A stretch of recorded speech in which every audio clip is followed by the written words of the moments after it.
नमस्कार, आप देख रहे हैं दलित आवाज नंबर 1 और मैं हूं अमर कुमार माझी।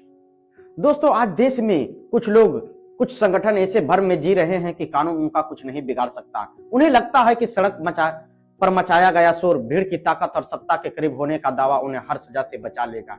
लेकिन शायद ये लोग भूल जाते हैं कि जब प्रशासन करवट लेता है तो सबसे पहले घमंड की जमीन खिसकती है, और जब अदालतें अपने निष्पक्ष इंसाफ पर आती है तब वही लोग जो कल तक हुंकार भर रहे होते जेल की सलाखों के पीछे माफी मांगते और गिड़गिड़ाते नजर आते हैं। असल समस्या खुद को कानून के ऊपर समझने का घमंड।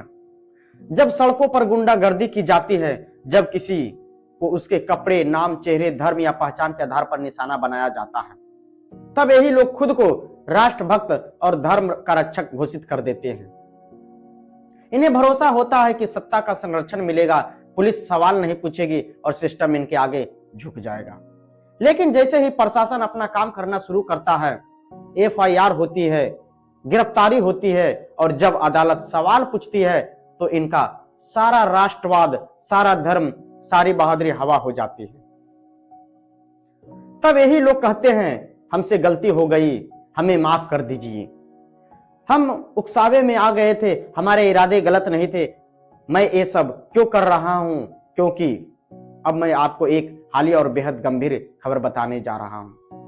दोस्तों, हमारे देश में त्योहार शांति और भाईचारे का संदेश देते हैं, लेकिन रायपुर में क्रिसमस से ठीक पहले जो हुआ उसने कानून और सुरक्षा व्यवस्था पर बड़े सवाल खड़े कर दिए। क्रिसमस की सजावट को खुशियों का प्रतीक होती है, उसे बजरंग दल के कार्यकर्ताओं ने मलबे में बदल दिया। 24 दिसंबर को रायपुर का मैग्नेट मॉल हर साल की तरह क्रिसमस के लिए सजा हुआ था, लेकिन अचानक 80-90 लोग की भीड़ लाठी डंडे के साथ मॉल में घुस जाती है। सुरक्षा कर्मी बेबस हो जाते हैं, क्रिसमस ट्री और पूरी सजावट तहस नहस कर दी जाती है। मॉल के कर्मचारी का कहना है कि 16 साल के इतिहास में उन्होंने ऐसा हिंसक विरोध कभी नहीं देखा, लेकिन इस बार फर्क ये रहा कि कानून ने चुप्पी नहीं साधी। पुलिस ने तुरंत कार्रवाई की। 27 दिसंबर को रात 7 आरोपियों को गिरफ्तार किया गया। उन पर बीएनएस की गंभीर धाराएं लगाई गई और जब 29 दिसंबर को ये आरोपी जमानत मांगने कोर्ट पहुंचे तो रायपुर की अदालत ने उनकी जमानत याचिका सिरे से खारिज कर दी। अदालत ने साफ संदेश दिया, आस्था के नाम पर हिंसा, हुड़दंग बर्दाश्त नहीं होगा। सोचिए दोस्तों, इन लोगों को बचाने के लिए 9 घंटे तक चक्का जाम किया गया। 300 कार्यकर्ता थाने के बाहर बैठ गए, आम जनता को परेशान किया गया। सवाल यह है, क्या गिरफ्तारी के खिलाफ सड़क जाम करके न्यायपालिका के फैसले को चुनौती दी जा सकती है? पहले मॉल तोड़फोड़, फिर त्योहार का माहौल खराब और उसके बाद गिरफ्तारी का विरोध। लेकिन अदालत ने साफ कर दिया कि जो समाज का माहौल बिगाड़ेगा उसे कानून का डंडा जरूर लगेगा। यह उन सभी लोगों के लिए चेतावनी है जो ये सोचते हैं कि भीड़ का हिस्सा बनकर वो कानून से बच जाएंगे। अब जरा बरेली की घटना याद कीजिए। एक छात्र अपना जन्मदिन मना रही थी, दोस्तों के साथ कैफे में थी, लेकिन वहां पहुंच जाते हैं धर्म के स्वयंभू रक्षक। मारपीट होती है, नारेबाजी होती है और फिर शुरू होता है सोशल मीडिया का तमाशा। बजरंग दल का नेता ऋषभ ठाकुर फरार हो जाता है।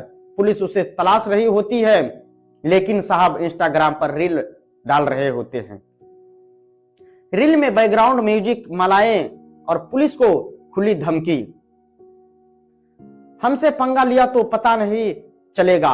ये सिर्फ एक रील नहीं थी दोस्तों, एक कानून के एक इनकलाब पर सीधा हमला था। और सवाल उठता है, ये सब किसके राज में हो रहा है? जिस प्रदेश में कहा जाता है कि अपराधी कहीं भी छिप जाए बख्शा नहीं जाएगा, उसी प्रदेश में फरार आरोपी सोशल मीडिया से पुलिस को धमका रहा है। एक बच्ची का जन्मदिन बर्बाद किया गया और आरोपी खुद को धर्म रक्षक बताकर बचने की कोशिश कर रहा है। अब यही ऋषभ ठाकुर वीडियो जारी करता है जहां वो लव जिहाद का नैरेटिव गढ़ता है, धर्म के नाम पर हिंसा को जायज ठहराने की कोशिश करता है। लेकिन सवाल वही है, क्या कानून की भीड़ के दबाव में चलेगा या संविधान के अनुसार? दोस्तों, ये घटनाएं यही खत्म नहीं होती। कभी कश्मीर शॉल बेचने वाले को परेशान किया जाता है, कभी उसे जबरन वंदे मातरम बुलाने को मजबूर किया जाता है, कभी गांव छोड़ने पर मजबूर किया जाता है। हरियाणा के कैथल की घटना ने फिर से सरकार की किरदारी कर दी। एक आदमी सिर्फ अपनी रोजी रोटी कमा रहा था, लेकिन उसे धमकाया गया, डराया गया। ये सिर्फ किसी एक धर्म या समुदाय की बात नहीं है, ये उस सोच की बात है जो नफरत पर पलती है। याद करिए उत्तराखंड का वो मामला जहां एक होनहार छात्र को सिर्फ उसके चेहरे की बनावट के कारण चाइनीज मोमोज कहकर मार दिया गया। न कानून का डर, न पुलिस का भय, और जब सोशल मीडिया पर गुस्सा फूटा तब जाकर सरकार जागती है। 15-20 दिन बाद आश्वासन दिए जाते हैं, लेकिन सवाल यह है पहले क्यों नहीं? दोस्तों, आज कोई धर्म के नाम पर मारा जा रहा है, कोई जाति के नाम पर, और कोई रंग नस्ल के नाम पर।